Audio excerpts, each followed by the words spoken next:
NRI Madhukar Reddy భార్య స్వాతి ఆత్మహత్యా యత్నం చేసింది. ఇంట్లో టాయిలెట్ క్లీనర్ తాగి ప్రాణాలు తీసుకోబోయింది. మధుకర్ రెడ్డి బంధువులు చేస్తున్న టార్చర్ తట్టుకోలేకనే తన బిడ్డ ఈ పని చేసిందంటున్నారు తల్లిదండ్రులు. ప్రస్తుతం స్వాతికి హైదరాబాద్లోని ప్రైవేట్ ఆసుపత్రిలో చికిత్స అందిస్తున్నారు. భర్త బంధువుల నుంచి రక్షణ కల్పించాలంటూ మొన్న ప్రెస్ మీట్ పెట్టిన స్వాతి ఏకంగా ప్రాణం తీసుకునే ప్రయత్నం చేసింది. హైదరాబాద్లో పేరెంట్స్తో పాటు ఉంటున్న స్వాతి రాత్రి అందరూ నిద్రపోయిన తర్వాత టాయిలెట్ క్లీనర్ను తాగి ఆత్మహత్యకు ప్రయత్నించింది. పేరెంట్స్ గమనించి స్వాతిని కొత్తపేటలోని ఓ ప్రైవేట్ ఆసుపత్రికి తరలించారు.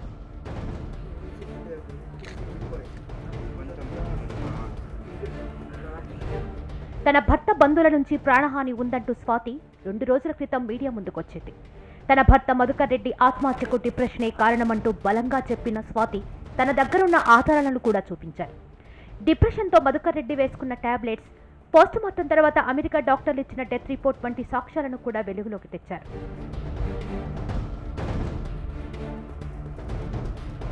తన తప్పేమీ లేదని మొన్న బలంగానే వాదించిన స్వాతి ఉన్నట్టుండి ఆత్మహత్యకు ప్రయత్నించడం ఇప్పుడు కలకలం సృష్టిస్తోంది.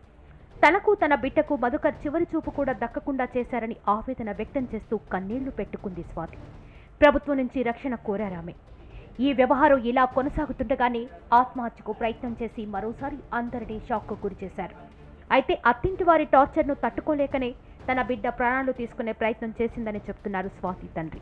ప్రొటెక్షన్ కావాలి, మాకు లైఫ్ థ్రెట్ ఉంది, వాడు ఉండనీయడు, రవీందర్ రెడ్డి మమ్మల్ని ఉండనీయడు అని చెప్తున్నాం. ఫ్రమ్ ది బిగినింగ్ చెప్పాము అని అంటే కూడా ఇదే మా కోట్లాది రూపాయలు తీసుకొచ్చుకున్నది, వాడిని చంపేసింది, దావతులు చేసుకుంటుంది, అక్రమ సంబంధాలు పెట్టుకుంటుంది. ఈ విధంగా వాళ్ళు మా రవీందర్ రెడ్డి వాడు మొత్తం వాళ్ళు ఎంకరేజ్ చేయడము, వీడు రెచ్చిపోవడం. పోలీసు వాళ్ళని అందరినీ కమిషనర్ కానీ అందరినీ కోరుతున్నాము, దయచేసి మాకు ఏదైనా ప్రొటెక్షన్ కల్పించాలి. వాడిని ఇమ్మీడియట్గా అరెస్ట్ చేసి వాడిని బయటికి రాకుండా చేస్తే ఏమన్నా చేస్తే మేము బ్రతకగలుగుతాం. లేని పక్షంలో మా లైఫ్ ఇంతటితోటి మేము కూడా రేపో మాపో సూసైడ్ చేసుకునే పరిస్థితులు వచ్చాయి. ఇప్పటికే స్వాతి అత్తింటి వారిపై భువనగిరి పోలీసులకు ఫిర్యాదు చేశారు. అంత్యక్రియలో తనపై అన్యాయంగా దాడి చేశారంటూ పోలీసులకు ఇచ్చిన ఫిర్యాదులో పేర్కొన్నారు. ఆస్తులు ఇవ్వాల్సి వస్తుందనే తనపై దాడి చేశారని, ఇప్పుడు కూడా అందుకే దాడి చేసే ప్రమాదం ఉందన్నది స్వాతి ఆమె తల్లిదండ్రులు చెప్తున్న మాట. మరోవైపు ఎక్కువ మోతాదులో టాయిలెట్ క్లీనర్ తాగడం వల్ల సిచ్యువేషన్ క్రిటికల్గా ఉందంటున్నారు డాక్టర్లు. మరికొన్ని గంటలు గడిస్తే కానీ ఏమీ చెప్పలేమంటున్నారు.